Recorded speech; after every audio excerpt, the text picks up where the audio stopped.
And Dr. Pat asked me to do the hot seat for Dr. Maskin, which is good because I now realize I can kind of control what stories leak out from going to medical school in New Orleans. So that's actually going to work out in my favor. Well, thanks everyone for tolerating me speaking on this subject. It's something that, the first disclaimer is I'm no subject matter expert on this. I fortunately have some friends that are, and this has been a lifelong journey for me, and I'm learning every day about this, to include learning yesterday in the operating room with looking around at all the new faces trying to support our case yesterday. So,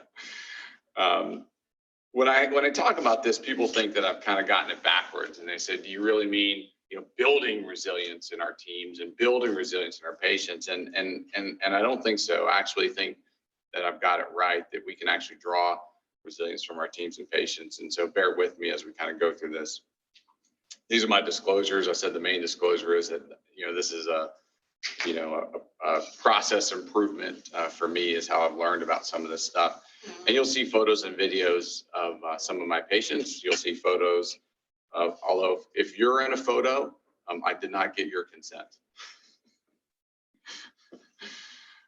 So there's a lot of theories on, you'll hear terms like burnout, you'll hear moral injury, moral distress. We'll talk about a lot of these terms. There's a lot of theories on it. And so one of the things that, I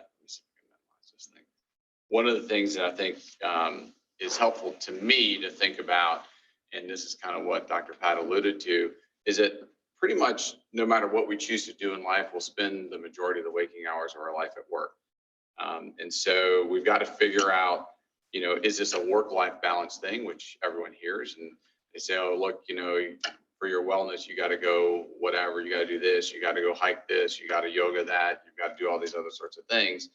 And I would propose that our work, to a certain extent, it doesn't define who we are, but because we're going to spend so much time at work, that there are things that we need to do about the workplace and in the workplace that can actually help us. So what is burnout? You hear this term a lot. I don't love the term burnout because I'll show you the next slide is why I don't love it. But burnout, as it's described most commonly in the literature, is disengagement or compassion fatigue. Compassion fatigue actually turns out, Wendy Dean is a friend of mine. She actually started the Fixed Moral Injury website. She's a psychiatrist who used to work with the United States military and sort of understood, what the military saw versus what is going on in the civilian center, and really civilian medicine has really started on that. And actually, I've talked to her about my own compassion fatigue, and I remember the incident. It was 2006. I was in Baghdad. We were at a very, very high casualty flow rate. So 2006, for those of you who don't remember, or maybe people that weren't born yet, it was an era of sectarian violence in Iraq. So it was just before the surge, and the surge was actually a response to the high casualty flow rate at that time. So that's when I was downrange. And we had a 9-year-old kid that came in, and a 9-year-old Iraqi kid looks probably about a 6-year-old kid. And so this kid came in and he was accidentally run over by a lawnmower by his father. I was not the most compassionate person for that.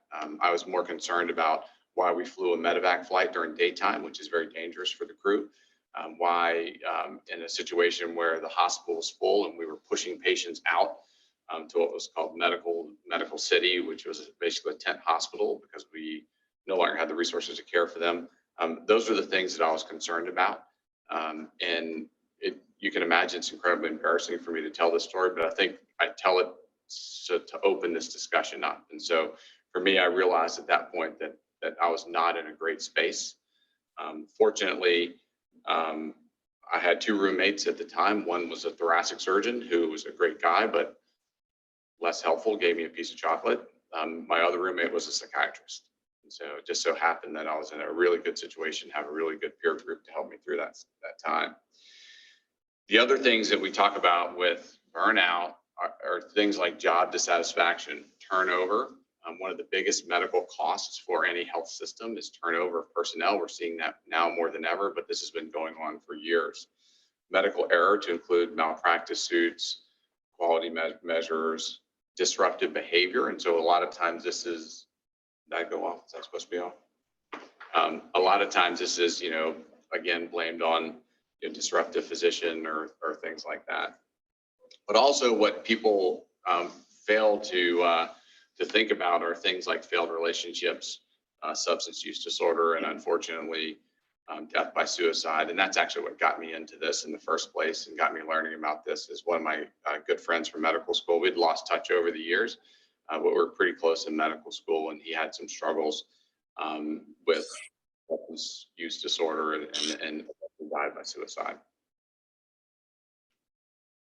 So burnout, ICD-11 actually defined burnout as a diagnosis, which is great because then you can go on your problem list and Dr. Shu is XYZ and a burnout.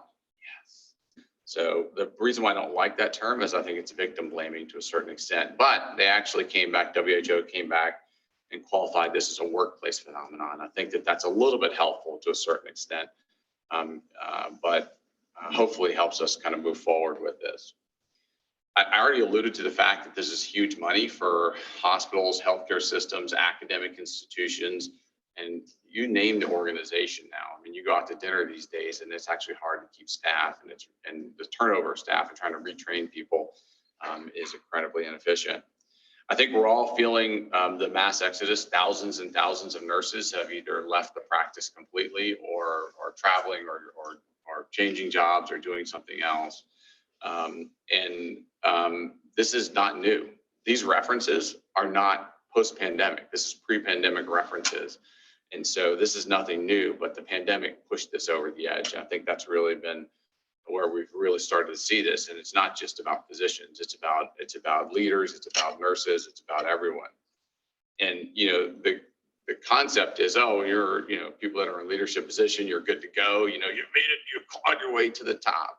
The reality is, at least the way I think about leadership is servant leadership, which means that, you're there so that people can download the challenges that they have. They download them on you a lot. And you can have what's called vicarious trauma. And we see this as well with some of the patients that we admit on the trauma service and some of the horrible things that we see. You have vicarious trauma. I mean, I can tell you that the things that bring me back to my time downrange are the times where I get pulled in as an opinion on a pediatric lawnmower injury. Those, I mean, it brings me right back to that 9-year-old kid in Baghdad. So let's talk about moral injury and what does that mean? And I mean, to me, it's a preferred term. There's a spectrum, probably moral distress, moral injury. Maybe burnout is far out on the spectrum, but you can imagine if someone has a bad day and you're like, you're a burnout or you're burned out. That kind of doesn't help. That kind of does not help the situation. So what is moral injury? What is moral distress? It's going against yourself, right? So we have a certain thing that brought us into medicine. And so the question I have is, we'll have to do this by show of hands, and you can raise your hand on Zoom, is if you went into medicine so that you could sit behind a computer and click buttons, please raise your hand. All right, so I've given this talk probably half a dozen times. No one has ever raised their hand, but what do we spend a lot of our time doing? Clicking buttons, doing this, doing that, doing all these things that they do kind of burn you out. And what it is, it's moral distress.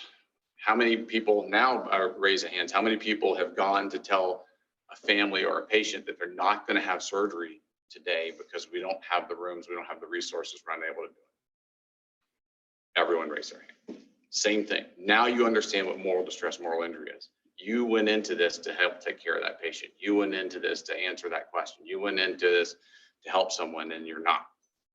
And it's not your fault. And that's really the problem. So you become misaligned with your own core values. So we'll talk a little bit, we're still in the definition phase. We'll talk a little bit about resiliency and grit. People throw these terms around interchangeably. It's kind of like mortis and syndesmosis. People throw them around interchangeably. They're not the same word, not the same concept. So resiliency is really how we recover. You take the hit, you fall down. How do you get up, right? When you're old like me, you get up by placing your hand on your knee because it takes multiple points of contact to get up. But it's how you get up is what resiliency is. Grit is courage, resolve, strength of character. Some people define grit as your ability to see the long play every day, your ability to really push towards that long-term mission every day. And that's what grit is. So they're a little bit different, but they are related. These are my models for grit and resilience. I think that my mother was a great example of someone who saw the long play every day. And my father was an incredibly resilient person, got knocked down a lot. For those of you who don't know about, I like to talk about my parents a lot. My dad was a refugee from China, and well before the term existed. And my mother was a nun. She was a former nun who decided to leave the convent because she felt like she wanted to be a mother. She felt like she wanted to have a family. They were married in 1969, which was 2 years after Loving versus Virginia legalized interracial marriage in this country. They were married in the state of New York, and then promptly moved to Louisiana, which is where they raised 4 children who learned that Louisiana is not New York when it comes to interracial marriage. And so we got a good dose of grit and resilience from a very young age. So let's talk about some of these theories. I said there's a lot of theories on this. One of my favorite theories to discuss is hassles versus uplifts. So what does this mean?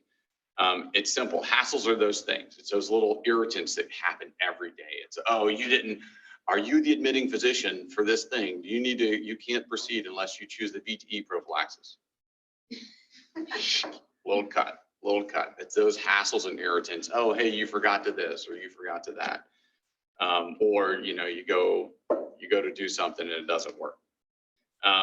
The uplifts are actually these little moments that bring joy in our lives. And actually, believe it or not, it does make me nervous to give this talk in this audience for people who know me very well. And you see people at their highs and lows. But giving this talk is actually an uplift. I think you'll see why as I share some of these stories. And how much of these balances we need, it really kind of depends on your own grit, right? Do you need 1-to-1? If you need 1-to-1, might be in the wrong spot. Do you need 1,000-to-1? Do you need 100-to-1? We don't really know what the mix is. It's different for every person. It's different from day to day. If you have stuff going on in your personal life, guess what? You probably maybe hit a little bit of a low. So this is a lot what bothers people. These are a lot of the hassles. They're common to all of us, really, kind of no matter what your situation, your health, your home, money, schedule. These are the hassles a lot of times. Uplifts are things like relationships. This is one of the big challenges we've been through the past 2.5 years. A lot of this connectivity that we're used to having that actually invisibly helps uplift us, we've kind of lost, and we're trying to regain that now. Task completion and health. Task completion is actually a funny story. One of my classmates from West Point also went into medicine, codenamed Brett Owens. When he was a researcher in San Antonio, Josh Winke is one of my PhD partners, tells a story about him. Even after he had done everything. So those of you who don't know Brett, super accomplished guy, hard to even be, you don't ever want to compete with Brett Owens. He'd get done with his day and he would make little lists of things that he'd already done with a little checkbox. He would check them off. And he did it because he said it gave him a little ounce of euphoria to just check it off. It actually turns out that there's some data behind that. My top 10 uplifts are not on there. And this is some of the things I'll challenge you to think about as you go through your workday. For me, my top 10 uplifts are inspirational patients and inspirational mentees, incredible mentees who've gone on and done incredible things. I'll share you some of those stories. I'll share what they've taught me. And this patient was one that really helped. This is a patient that was referred to me by one of the vascular surgeons here. He is a motocross rider. And so if you get a motocross rider in your trauma practice, you will have a patient for life because they get hurt a lot. So he had a big bone transport and he had some challenges along the way. He had a shortening and angulation. All the time he's telling me, I'm going to ride again. And it's like, good Lord, you almost got your leg cut off and you're going to ride again. As a matter of fact, he bought his next bike and he rode these big bikes. I don't really know the size because I don't know that much about motocross, but apparently this is one of the bigger, heavier bikes. It's harder to ride and he already bought it while he still had his frame on. We got him to heal. You can see now he's got a plate in, non-union, the whole nine. So multiple surgeries to get him there. And he actually rode again and he won a national championship. took a picture with he and his dad and called to tell me. And so what he understood that probably a lot of us don't understand, and this was years after I treated him, he won the national championship, is he understood this partnership. He understood that, it's not just a physician-patient relationship, that a lot of times it's a partnership. It's not just a, hey, we're classmates in residency. It's a partnership. It's not just, hey, we're partners in a practice. It's true partnership. So instead of saying, hey, look, most of the wellness talks that I go to, I love the people that give them, and I get good tips and I learn from them every day. And a lot of it has actually helped improve my home life and my marriage. But it's all about strengthening the canary, right? Yoga the canary until the canary is strong. And what I think we need to talk about is how do we fix the coal line?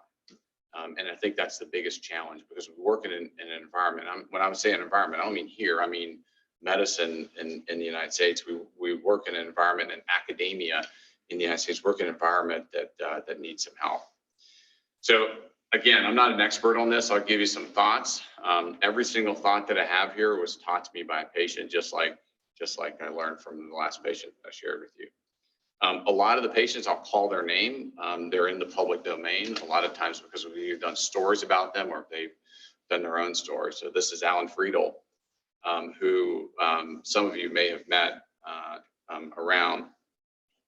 He was referred to me actually by the same vascular surgeon that referred the other patient. He had requested an amputation from the vascular surgeon as well. He's actually a vascular surgery tech and manages a lab that's right there on the 6th floor at CMC Maine. He had multiple ankle sprains, had multiple surgeries on his foot and ankle, and essentially couldn't run at all.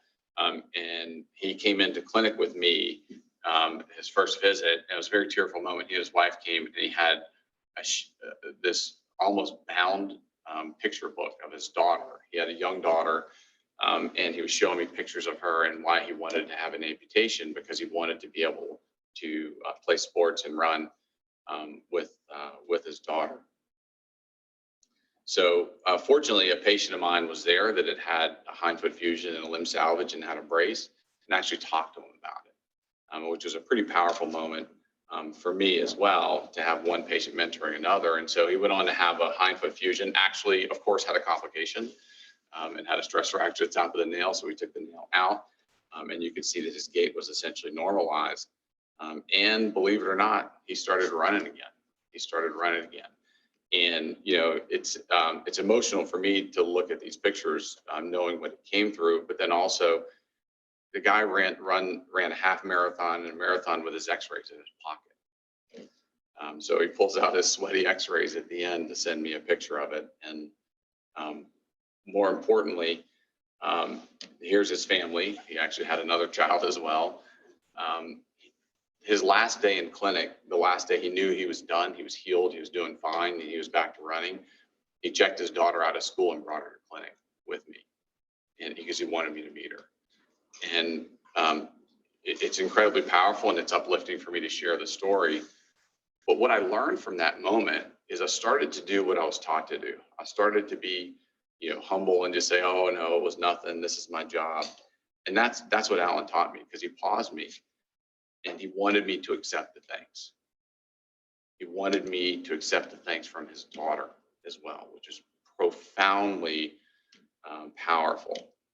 And that's something that he taught me, is that we have to accept the gratitude, and we need it, right? We think we don't need it. You do. We do. I do. I can tell you that I do. And so I've learned to accept the gratitude. And if it's uncomfortable for you, there are ways that you can do it. Don't dismiss it. Don't deflect the gratitude. Say, yes, I appreciate you saying that. We really have a great team here. My role in your life is important to me as well. Those are, in general, some of the terms that I say when I have it. But the other thing that I learned is it's important for his journey. For his journey, it's important to him. So if you can't do it for yourself, if you can't do it for your own wellness, that's closure for them. That's the end of the journey for them. And it's important for them. But enjoy it. I would tell you to enjoy it. Go home and tell your significant other, talk to your friends about it. There's nothing gives me greater joy than to see y'all bragging on each other's x-rays and like showing x-rays in the little conference room about this is what I did. But think about that and enjoy it, and then share the story. So for me, I get to later reflect on it and share it in stories like this because it's important. So I'll tell you about this guy, Ryan Hendrickson. He's in the public domain as well. He stepped on a pressure plate IED in Afghanistan. He was actually trying to save an Afghani soldier and stepped back onto a pressure plate IED. He has a type 3 open tibia fracture above this, but that's of less consequence than the fact that he had an open calcaneus fracture with a significant heel pad injury. Most people would say you got to cut this leg off, but he didn't want his leg off. Some of the stuff that he taught me too, which is not necessarily related to our wellness, but probably to his, he needed some early wins. You can't just keep these people in a convalescent period, non-weight bearing, no activity during their reconstruction. And basically what happens is you have someone like this, it's pretty high grit. I mean, I think it's hard to say that a lot of us would be out here, training CrossFit style with a frame on our leg and doing these types of exercises. And of course, he runs faster than his uninjured doctor. But I want to repeat it. The interesting thing is we've stayed in touch over the years, in close touch. And so there's an email that he sent me, which again was another uplift. He said, look who I went on mission with. You worked on both of us, but I think you made him taller. I don't think it had anything to do with his vertical height. So Ryan healed everything, went back. He's 7th Group Special Forces. He's a bomb disposal guy. So you see him here with his tools of the trade. I went back on multiple deployments and actually turned out to do incredibly heroic stuff on those deployments. He won a Silver Star, which is actually one of the highest medals for valor in the United States. If you want a tearjerker moment, he's got a YouTube video of him. He carried a Seattle Seahawks flag on every deployment he went, and he put it up at every FOB. FOB is a forward operating base. Put it up at every FOB where he was deployed, and then eventually got to fly it over Seahawks Stadium. He also wrote a book called Tip of the Spear, which we'll come back to talking about, which is one of the lessons that he taught me. It's a really good book. There is some profanity in it, and there's some reality in it that gives you the perspective of what it's like to be a real special forces person. The editor misspelled or mispronounced my name, so if you read the book, you'll see my name is mispronounced. He apologized profusely. He's famous now because he met Jocko Willink. I think you're famous if you meet Jocko Willink. I think we'd all like to meet him. But one of the interesting things that he did throughout his convoluted journey too is he actually just got back from the Ukraine. He's been demining the Ukraine. You can actually look at some scary videos on Instagram or LinkedIn of him basically using the skills they learned in the United States Army to make the farmland safer for children, innocent civilians in the Ukraine, and teaching them how to do it. But what I really learned from Ryan, all that stuff, what I really learned from him is how honestly he shared his story and shared the struggle. And I think that that's important. I think it's really important. And to be generous with the uplift. So it's important for us to share stories, not only of other patients, but our own struggle. Because I think that one of the challenges, especially as leaders, especially as mentors at various stages, even as near peer mentors, we kind of create this concept that we're somehow figured it out and we're perfect. And it's not true. It's not true. And I think the way people plug in is by being honest about the imperfections, being honest about the struggles. So Bo Jones, some of you have probably already met, again, already in the public domain. So Bo Jones was a young soldier who I met in San Antonio after he was in a hit. His vehicle went over a pressure plate IED. He had bilateral short transfemoral amputations and missing most of his left elbow. So was consulted to see him because he was about to undergo an above elbow amputation on the left side to see what we could do to help him be more independent. Bo has actually continued on and stayed in close touch. He's actually had some of his treatment here as well. It's really interesting to see what someone that seemingly has such a great disability and that he has a fused elbow with a chronic radial nerve palsy and no legs above the knee. So what Bo decided to do was it was time for him to give back. Right? Because there are people out there who needed more than he needed. And so what he started doing is he realized that wheelchairs for people who wanted to do athletic things like he likes to do were not great. And he taught himself to weld. And so with his fused elbow and his chronic radial nerve palsy, he taught himself to weld.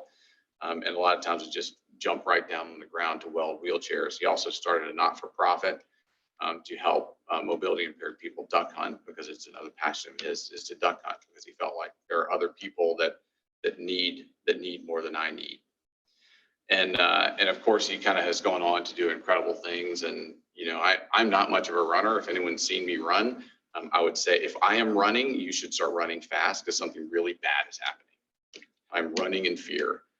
But he decided to do a half marathon with one arm, which I think is pretty impressive to do. So what did I learn really mainly from Bo over the years? And there's actually interesting data on this, is that it is an uplift for us to give. It's a reason why people donate. It's a reason why people give of themselves, give of their time. It's a reason why you see people that are, I have the fortunate ability to help mentor people that are from low and middle income countries where they don't really have a lot and they still want to give. It's like, you don't have much. Why are you giving? And it turns out that you receive when you give. You receive that's something special. And another place you can see this is in our Trauma Survivors Network. For those of you who've met some of these people that go and meet with our trauma survivors, they're all volunteers in various stages of recovery. And the stuff that they do for our trauma survivors is stuff that we can't do. And they love to do it. It will come at a moment's notice. So let's talk about leaders. And then the other thing we'll talk about are our teams and some other things about the workplace. So there is a theory of job dissatisfaction. It's called the Motivation-Hygiene Theory. And the reason why I like this is we kind of think about this person is either likes their job or they don't. This person's either good or they're not. And it lives along a spectrum where people are just judged in a very binary way almost. And it's actually not the situation. And this may not be the right theory, but it's one of them that's helped me understand it and split things up. Is that the satisfaction, dissatisfaction don't live on a continuum. You can actually have high hygiene, low motivation. You can have high motivation, low hygiene. And we'll explain what that means. These are motivation factors. Your work is challenging. You have recognition for your achievements. You have responsibility. You're doing something that is meaningful, and you're involved in decision making, and there's a sense of importance to the organization. And so I'll skip ahead a little bit. I think physicians and academicians tend to be high motivation and potentially low hygiene, right? Because you don't need to feel connected to the mission. You see that person and their leg is broken, their shoulder is dislocated, you know what the mission is, and that relationship is real, and that you feel that importance with them.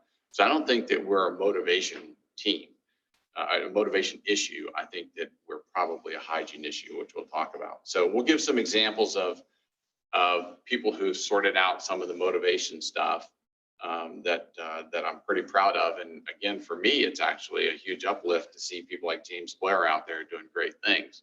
So James is a resident in San Antonio. He's going on to be a leader in the OTA and the Limb Lengthening Reconstruction Society.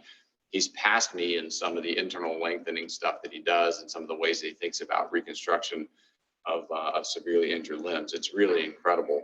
But also what James needs are opportunity and responsibility. And so I was fortunate enough to be involved in helping start a soft tissue coverage course that took probably more than 10 years to get through, maybe 15 through the OTA. It's turned out to be a successful thing. And so one of the challenges we have as leaders is especially if something's our baby, we just want to hold on to it forever. And I think it's important to step aside. And so James has actually taken over this course and has taken it to a whole new level and is actually expanding it, potentially going to be an advanced course, potentially be partnered with other societies. I mean, it's just incredible to see what happens when you give someone responsibility and opportunity. And James is someone who really stepped forward and took it. I did get permission from Megan Wally to talk about her. I talked to her yesterday because I didn't want her to be embarrassed by it. But another motivation factor, a couple motivation factors are decision making and importance to the organization. And most of you now realize that there's not a whole lot that we're going to be able to get done in the research realm without Dr. Wally. But she came to us as a program manager for our CDC funded grants on pain management. But very quickly, she stepped into a leadership role, and she really became a subject matter expert on this. And, really Dr. Seymour and I supported her to really move forward and go through, and you see some of this timeline that's on here. What you don't see is there's about 8,000 meetings that occurred where you had to convince people to get on board with some of the work that we were doing. And honestly, Megan took that on and really became a respected figure within our organization and remains so today.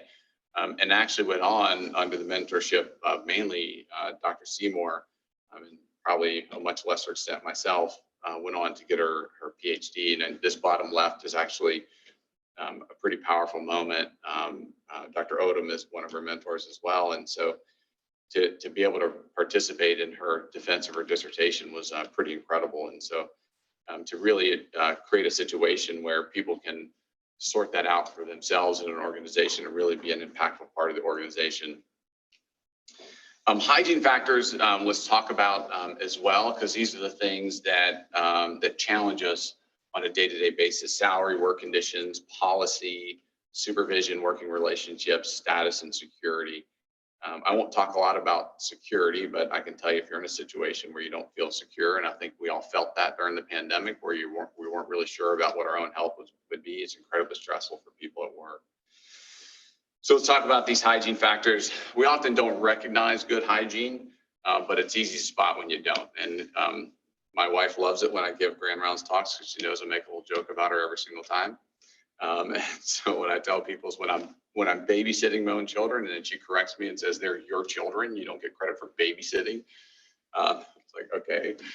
So when she's gone and I'm babysitting my little children, if I clean up the house and she comes home, nothing is said, nothing is recognized.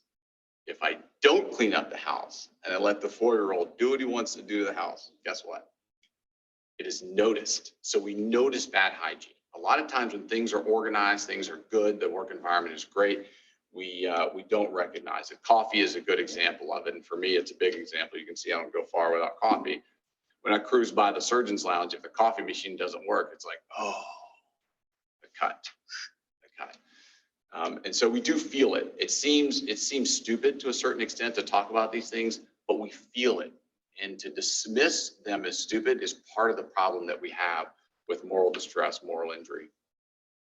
And this is, death by 1,000 cuts. So let's talk about some of these things, right? So let's talk about work conditions. So this is Jamie Bellamy, for those of you who don't know Jamie Bellamy, and I think a lot of you do. So why would I have Jamie Bellamy up here for work conditions? She is an incredibly talented and respected arthroplasty surgeon. She's actually taking a pause from her career and doing a second fellowship because she didn't achieve enough already in orthopedic trauma. So she'll be dual fellowship trained. And she's already recognized nationally as a leader. So why would I have her under work conditions? So I came to know Jamie when she was coming into the Army as a trainee, and it was in the don't ask, don't tell era of the DOD, which meant for Jamie is that her work conditions were such that she had to hide her private life, legally had to hide her private life and who she was, how she lived and loved. And you can imagine what that's like on a day-to-day basis to carry this burden and this secret to a certain extent.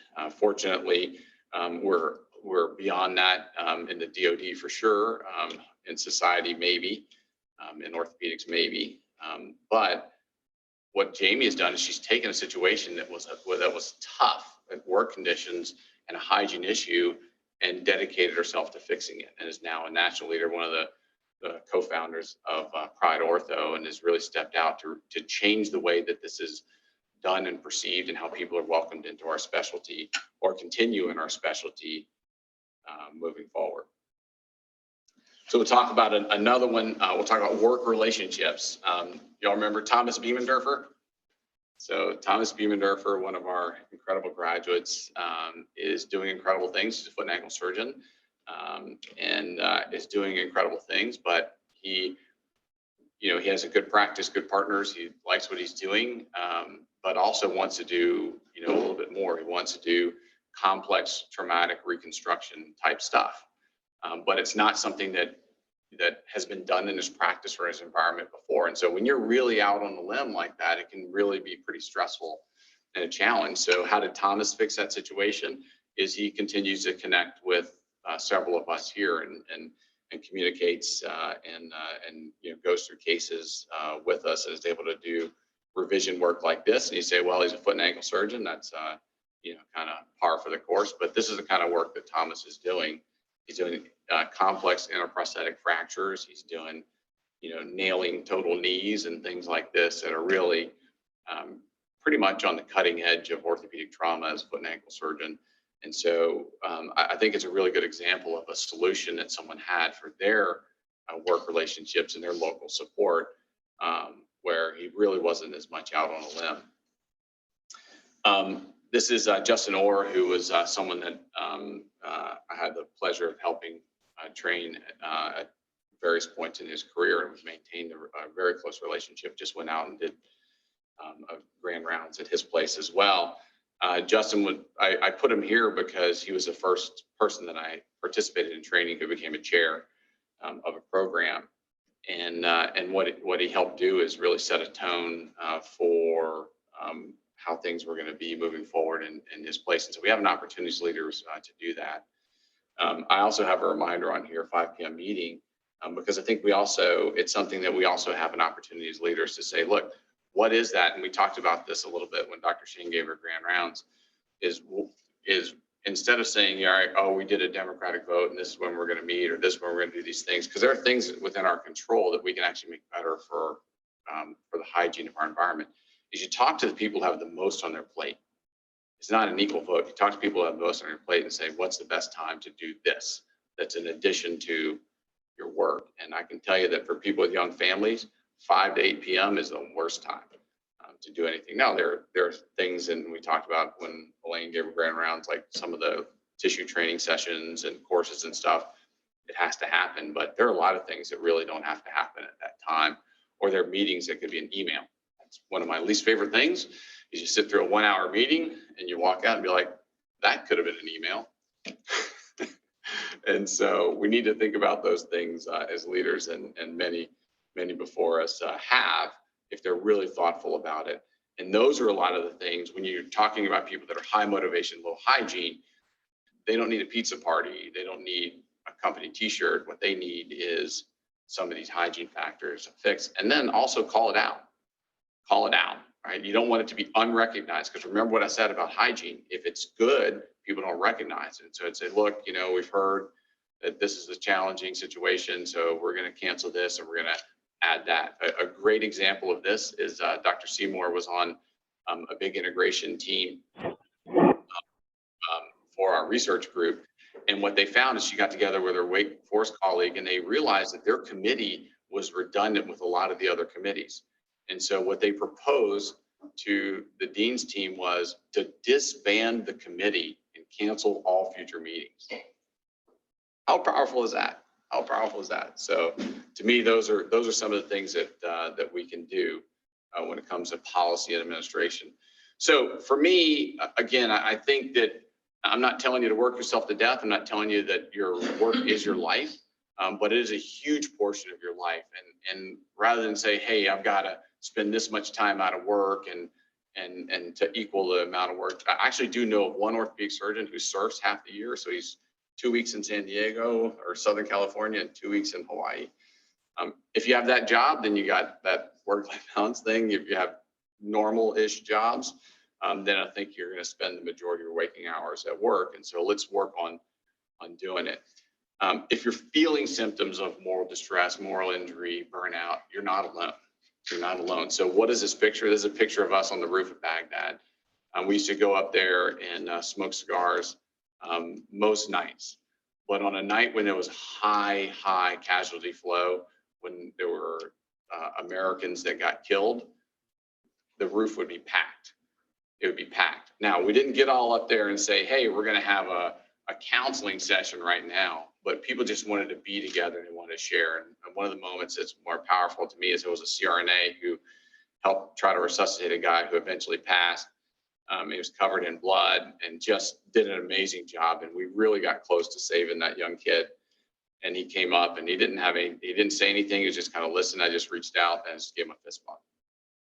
I didn't know what to say. Like, I don't know what to say in those situations. And he came back later, weeks later, and told me that that was really important for him because he was really struggling with that. So we've talked a little bit about hassles and uplifts. Moral injury is real, and I think we need to recognize it.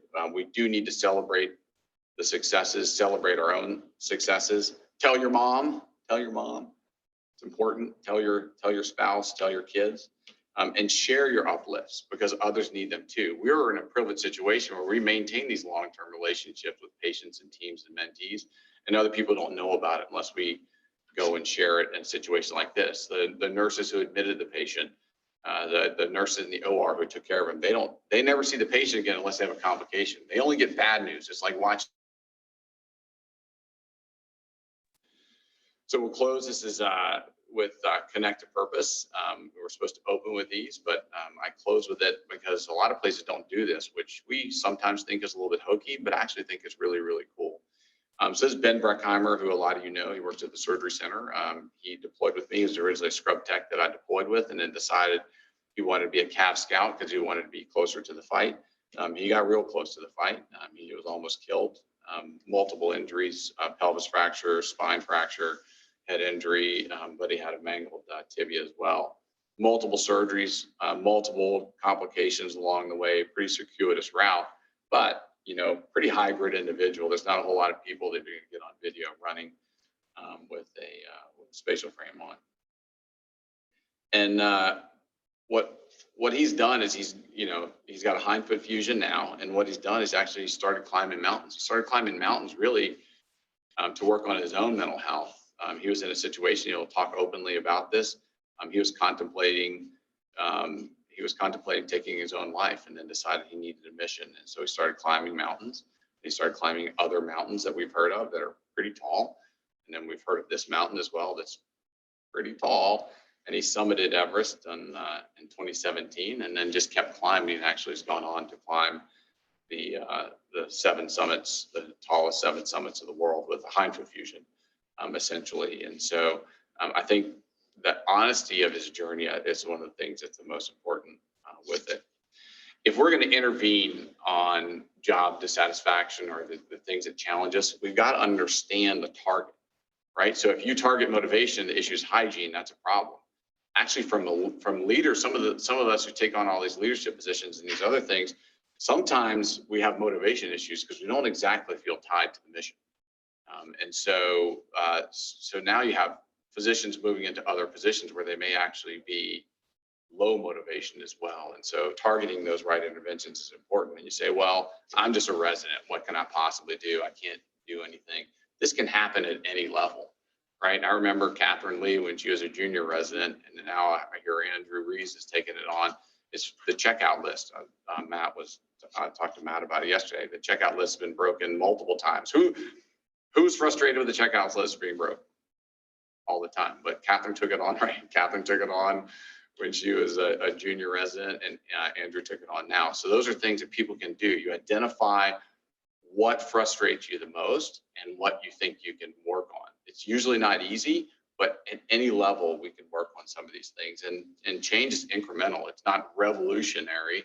It tends to be evolutionary and really possible.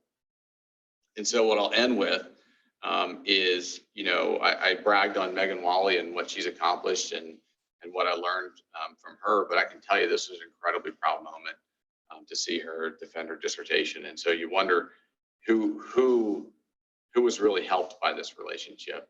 And I would argue that I got more from this, and people that we work with, people that we help mentor, they feel very grateful to what we've done, but I actually feel it's the opposite. I feel like I get more from doing it than probably they receive. So some of you will see your faces in here. I think it's super interesting to see y'all teaching each other and mentoring each other. And here, one of these is Daniel Lee's mentoring one of our fellows while I took pictures.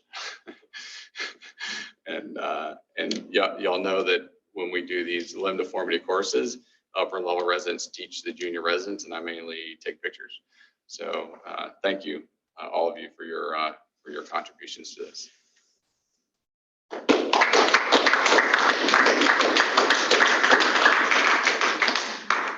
Joe, let me ask you a question. I think your last little slide there really, first of all, fantastic, retrospective / introspective / prospective talk. But I think that some of what you just said directly applies to building successful mentoring relationships. And any specific advice you'd give to the residents to form those, lasting, productive mentorship relationships? Because not all mentorship relationships have to end with a PhD, some singular, achievement where you have that one shining moment. But I think that, illustrates how much what the mentee puts in and gives back is part of that relationship. Thoughts on that? Yeah, I think the first thing is that mentorship is obviously complex. You're not going to have, I can name multiple mentors, number one of whom is my father. I've lived my entire life trying to live up to my father. But you'll learn things from different people, even people that aren't exactly right? So there's a Chinese proverb is that you walk with two people, one is wiser, one is not. They're both your teacher. And so I think that you can actually learn from bad mentors as well. But as you choose your mentors, some of it is natural, some of it isn't. I think it does require energy on the part of the mentee to do that, but it's a long-term relationship. And the thing that I've enjoyed over the years is participating in growth over time, truly. And it's not just, all right, now is the time we're going to mentor and we have from now until you graduate. It's lifelong, and I'm still in touch with a lot of these people. On the mentorship side, I think that we can be honest about our own struggles, and that actually helps people to plug in to a certain extent. And it's usually the way that I start just about any conversation, because I'm not sure if anyone noticed, I've got a lot of pathology myself. And so it's usually how I start the discussion is I was like, these are the things that I did wrong that I'm aware of. There are many things that I've done wrong that I'm not aware of. And I think that helps. Questions, comments?